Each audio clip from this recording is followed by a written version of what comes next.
Hi everyone, Rachel here from Rachthestamper.com, and as promised, today we're going to make a really pretty card featuring the My Meadow stamp set. We're also going to use the stitched rectangle framelits and the Subtles embossing folder. So this is a 3D folder. So for this folder, to make it work a little bit better, you do need the blue plate. This is an embossing only plate, even though you can see there I cut something, so that's a no-no. This is only for embossing. It makes it work a little bit better without having to add shims. So if you don't have this plate, you may need to kind of work around with your 3D folders because they are a little bit different. This is a Sizzix folder, so this one is a little different from the new Stampin' Up! Embossing folder. So with this one, you can still use your old sandwich, so you could do your big shot platform and then your cutting plate. But if you have the newer plates that aren't Sizzix, they're just the Stampin' Up! Brand, you definitely would benefit from getting this blue plate. It makes everything a lot easier. Now, the card that we're going to create today is inspired by Regal stamping. So that's where I got this idea from on Pinterest. I thought it was a beautiful layout for a card. Now, I did nothing further than to basically take a screenshot to see what the image looked like because I liked it. I'm guessing at what all the colors are. So this is my best estimation on what these colors are in the card. So we're going to use for our base Seaside Spray, and this is 8.5 by 5.5, scored at 4 1/4. Let me see. Hopefully I scored this correctly because it looks a little wonky, but nope, we're good. And then we have a layer of Pear Pizzazz, and this is 4 by 5 1/4. Now we're going to layer on top of this, so you can absolutely cut something out. So what I might do is, before we actually assemble this, I might just cut something out to be able to use on another card. You could even, to make it simpler, you could cut out a layer and use it for the inside of the card. So what you'll do is just pick, as you see, I have some of my framelits taped together here because I was making frames, but you'll just pick a piece that's smaller and then cut it out because we're going to lay something on top, and then you could use the inside piece for something else. So I'll probably do that. But another thing we're going to do, and I'm going to make sure that I'm picking the correct size, is that's a little bit bigger than I want. I'm not sure if I want to go with this smaller one. Give me 1 second here to figure, because I'm just kind of taking a peek at her image, and I might actually make this a little bit bigger. Bigger of a border. So I'm going to go with, so this would be the third largest rectangle for the white layer. Okay, so anything below that I can use to cut this underneath with. So what I'm going to do is I'm going to take this tape off, and I'm going to cut my little scrap piece from underneath with this, because it is going to be, this one is going to be larger, so it will cover up the hole, is basically what I'm getting at. Now, you could just be very much simple with this, and you could use a punch and punch out something instead. You could cut out a completely different die altogether, but great way, if you're going to cover this up, to basically save yourself some paper, okay? So I'm going to grab, in the meantime, I'm going to grab a piece of Whisper White. And what we're going to do, this is going to be about the size that we're going to do. So what I can do is, you can do this one of two ways. You can go ahead and stamp the whole image and then line it up and cut it, or we could do it ahead of time. What I'm going to do is I'm going to stamp the image first, and then we will cut it out with this. So I'm going to keep these two framelits. The rest of these I'm going to put on the side. The other thing we are going to do is we're going to, after we die cut this, we're going to emboss this with the Subtles embossing folder. So let me grab the white panel, and we will do that first. Just set these over here. So basically what we're doing is we're building a scene with this, okay? So this has a lot of components to this stamp set. Lots of little things you can do. You have trees, you have little groupings of trees if you wanted to use. There's a gazebo, there's a bridge. So what we're going to do is we're going to start with the bridge. And basically for me, I'm going to do the bridge in soft suede. You probably could also do it in early espresso if you wanted. But I'm going to just kind of pick out a spot where I think I want the bridge. Okay, so I'm just going to kind of go like a little bit right over here, and we'll build around that. So have our bridge. Now with photopolymer, underneath of this, I do have a mat, but you want to be stamping onto a mat of some sort because it makes the ink transfer a little bit better. All right, so there's the bridge. Then what we're going to do is we're going to bring in our kind of our meadowy pieces. So we'll put this in here. close this up. We are going to use this again for the greeting, so I'll keep that on the side. This one needs a little bit bigger of a block. So I'm going to pick up the large grassy portion with, I'm going to do garden green. This could be a little bit dark. You probably could stick with Pear Pizzazz if you want, but I like garden green, so I'm going to go with that. So I'm going to kind of bring this underneath like that. And remember, some of this, depending on how we cut it, it is going to be cut off. And you could do the same thing again on this side, but I'm going to go with a smaller piece. Just pull this out because it's kind of wedged under there. So then I'm going to grab my smaller portion of what this could be grass. This could really be anything. That's the cool part about these stamps, is that they're extremely versatile. So I'm going to stamp a little bit here, and then I've turned it around, and I'm going to stamp a little bit over here. So that looks pretty good. So that's basically all of our grass portion. Then we'll add in the more detailed pieces later. So we will use this, but we're going to wait a minute. I'm going to do Seaside Spray for the water.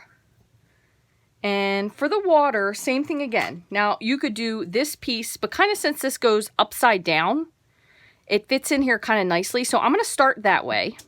So again, Seaside Spray, just inking that lightly. And I'm going to kind of fill it in like that. See. I want to try to figure this out that way it's not looking too obviously like it's multiple stamps. So what I might do is I'm going to grab, one's a little bit big. I'm going to grab this smaller water piece here. So this one could really be anything. This also, I do need to get my hands on the snowbank because I really like the Snowfront stamp set as well. I'm kind of just stamping just to fill in the water. Remember, the water isn't really going up. You kind of want it to go under, so you don't want to get too high that it looks like it's going in the air. So I'm just going to kind of stamp over this a little bit. So it kind of just looks like the water's coming underneath. Now, you can extend this out as far as you want. And what I'm going to do is I'm going to take this piece off, and I think I'm going to go back to this one more time. So it kind of looks like it comes to a very soft end down here. So I'm just going to stamp this once more. This was the one we stamped in the beginning. Kind of down like that. And then I'm going to do one more little thing, and I'm actually going to stamp this off first. I'm going to do one more little light green piece here with the garden green.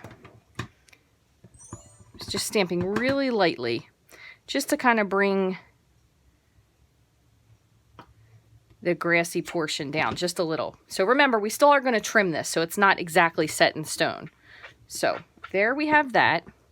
Now, one other thing I'm going to do, because these little wisps, same with this one, they could kind of be clouds, they could be waves, lots of different options for what they could be. So I'm going to come in now with Balmy Blue, and I'm just going to put a couple clouds in the sky. So we'll do one kind of over here. We'll do one facing kind of the other direction. And then I'm going to do one of the, couldn't find it for a second. I'm going to do one of the larger ones. Just like that. So that's good. Little bit of cloudy sky. You could also go as far as to sponge the background of this, but I'm going to leave it white as it is. All right, so we are going to need actually, I'm going to do, instead of doing soft suede, I'm going to do the trees in early espresso, just so they're a little bit darker. So I'm just going to stamp a few trees, and I'm going to use the single.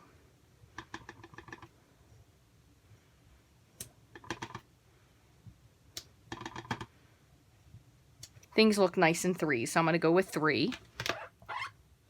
And then I'm going to stamp a little bit of wispy. So this is the part where you can kind of be up to your own interpretation. You can do the little dots if you wanted it to maybe look more like a cherry or a cherry blossom. You could do, there's flowers, there's more abstract things, there's lots of little different dots. So kind of go with whatever it is you want to do, or what you want your trees to look like. So what I'm going to do is I'm going to ink it once, stamp, and then kind of move it and stamp a little bit. So it's got a little bit more depth to it. And I'm going to try to change positions for these, so they're not all exactly the same. So it kind of gives you a little bit of, with that second generation stamping, you'll have a little illusion of just a slight motion. And I'm going to do one more thing, and I want to try to find, where's a little scrap? I'm going to stamp off. I'm just going to put a couple of these on the ground, because sometimes cherry blossoms do fall when they get towards the end of the season. Okay, so for now we're good with the trees. The only other thing we want to add in is I want to add in a little bit of detail to the grass portion. So let me make sure that's clean. So now I'm just going to come in with these little grassy wisp looking things. Like this, very technical. There's also some smaller ones in here that you could use. So I'm just going to put a couple of these around. So that was just 1, 2, 3 stamping. Okay, so we'll just put 1. There's 2 more. And then there's also a really tiny, kind of like a grass clipping, like little teeny pieces that stick up. Just put a couple of those. Just to kind of give that meadowy feel. You know, nobody's mowing this area.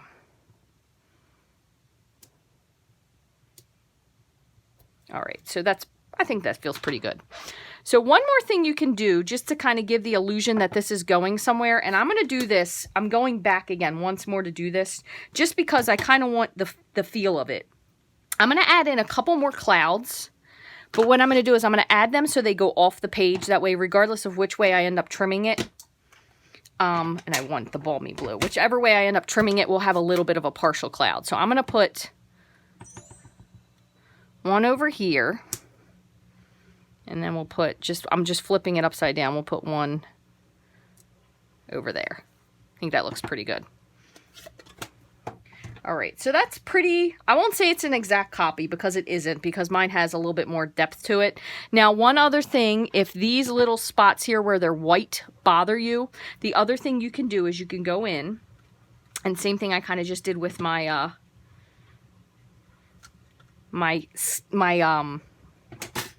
clouds.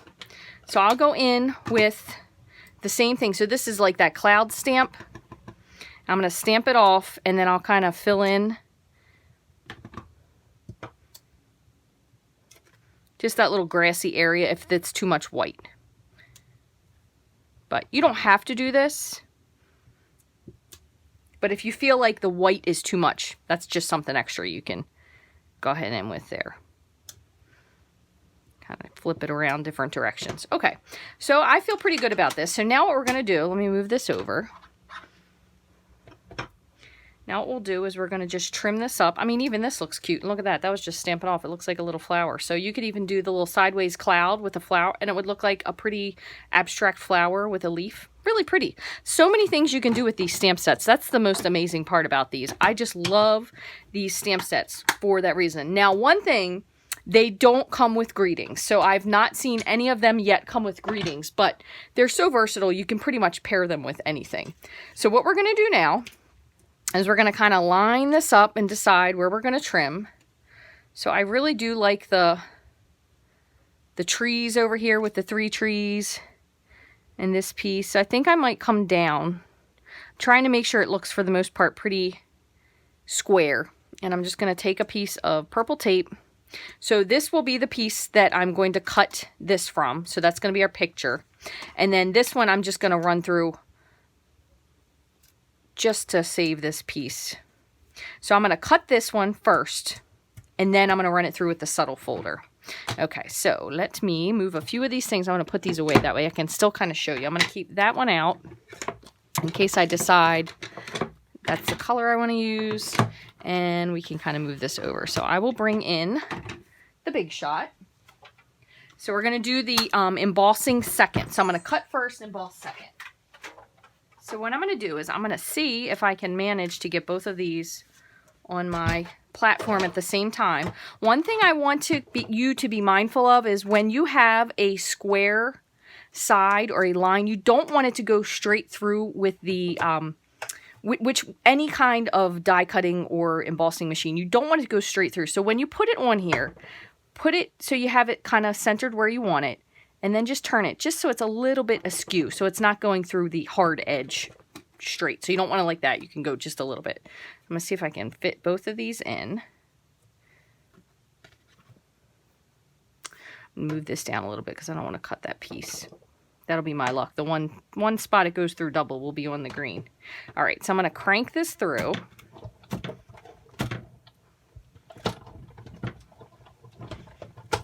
Okay, and let's see how it turned out. So here is this one. We'll just pull off our little piece of tape.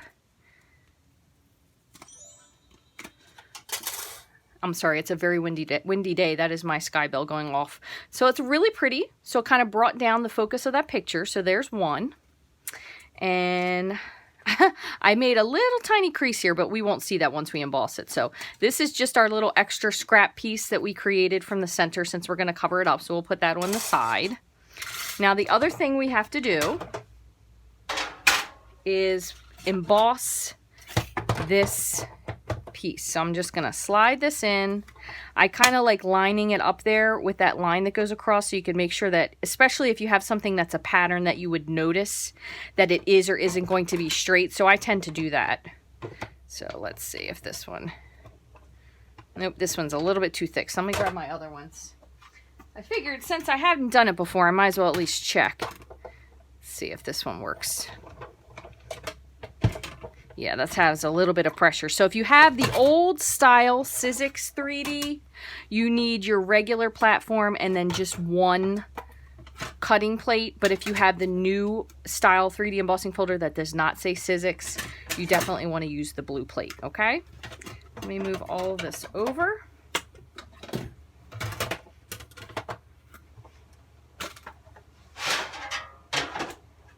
And we'll finish assembling this. The only thing we really have to do is pick a greeting to use. So I'm going to get out my silicone mat just so I can add adhesive without hopefully making too much of a mess. So I'm just going to add some adhesive here. If you are ever concerned about the fact of if something isn't exactly square, you feel like you're going to have a hard time lining it up, I would highly recommend to use the Tombow liquid glue because it is very, very forgiving. And you're able to move things around. So I'm just going to layer this on. See what that looks like. Looks pretty good. Okay. I think I might have put it on a little bit crooked, but all right. Then we're going to do the same with this one. So we're going to lay this right on top so it completely covers up that hole that we did there. So you can do the same thing. You could pop this up on dimensionals if you wanted to. And honestly, you don't have to cut that out. It's just a way to save some paper if you're able to. So I know we're always looking for ways to stretch our creative dollars. So same thing again. I'm just going to kind of eyeball where I want this. I want to make sure that I line it up pretty evenly. Looks pretty good. And just press down. So then we have that nice stitching so it makes it look like a picture. Okay, so now the only other thing we're going to do is we have to add a sentiment to this. Now this is almost so pretty that you really don't have to cover it up if you don't want to. So that's kind of something that's up to you. But what we can do is we can add a nice little, just a small greeting. Doesn't have to be anything big. Let me grab. How about this one? This is actually, I wasn't going to grab this because she did use a different one, but I think this Make Today Amazing would be really, really pretty. So this is actually a new celebration stamp set that's going to be released for purchase. I'm sorry, to be able to earn for free with a $50 purchase on March the 3rd. So where do I have? That one says Rise and Shine. Where is it? Here it is. Make Today Amazing. It does look a little bit smaller than it is, so it is a nice size greeting. So we'll use that. And I'm going to stamp it on, that's not the right one, just a little scrap. Oh my goodness, that's the second time I picked the wrong thing. Apparently the first time I picked the right one. On just a little scrap piece of crumb cake. So just like that. That's all we're going to do.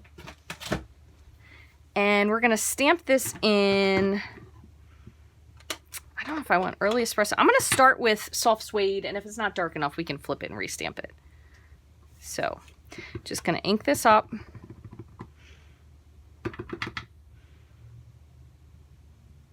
Again, when you're using photopolymer, you do want to make sure you're stamping onto some sort of a mat and give it a few seconds for the ink to transfer from the stamp, especially if it's new.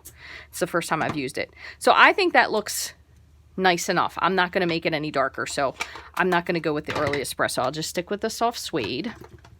And then the only other thing we'll do is we'll just go ahead and flag the end of this. So you can use your banner triple punch if you want, or you can just take your scissors and hopefully somewhat evenly flag the end there. And we'll see if we can do that here too. It's pretty shallow flag, so not too hard to master. There you go. And you could even, if you wanted to, you could sponge the edges. You could trim this down a little bit so it's a little bit more narrow. So it just kind of depends. So I'm going to pop this up on some dimensionals. And since it is a slightly darker cardstock, not that it's black or anything, I am going to use the black dimensionals. Of course, unfortunately, the only one I seem to have handy are the little tiny ones. But I would definitely suggest using the slightly bigger dimensionals if you can find them. But I often hate making you guys wait when I can't find something in my craft room. So definitely go with the larger dimensionals. You won't be going through this painful process. And then I'm just going to use my paper piercer just to, you could do this with your, take your pick tool as well. Just pop the dimensionals off the back. Oh, come on. There we go. So I'm just going to put this right up here. And actually, it kind of coordinates really nicely with that soft suede bridge. So I think it's a very pretty version. You could always add a little ribbon to this if you wanted to. Again, thank you very much for Regal Stamping, the inspiration that you gave me to create this card. I think it's really, really pretty, very simple. Again, pretty much just, you know, stamps, ink, and paper. So a pretty simple card to make. We did a little bit of fussy cutting. We did do a little bit of embossing, but you could completely skip this step if you don't have it. I did do this with the stitched rectangle, but you could always just cut out a piece of paper or stamp and then trim one down to the way you wanted. So a really simple card with the absolutely versatile and really beautiful My Meadow stamp set. If you have any questions, all you have to do is leave a comment here, or you can send me an email to rachthestamper@gmail.com. I always look forward to hearing your questions, suggestions, and comments on the cards that we make together. So thank you very much for watching this today. If you've enjoyed this video, I would truly appreciate a thumbs up. And you can also make sure you click the subscribe bell, and that will turn on notifications when I either make a new video or if you find me live here on YouTube, which I do from time to time as well. So thank you guys very much for joining me. As always, if you have any questions, love to hear from you. Thanks for watching.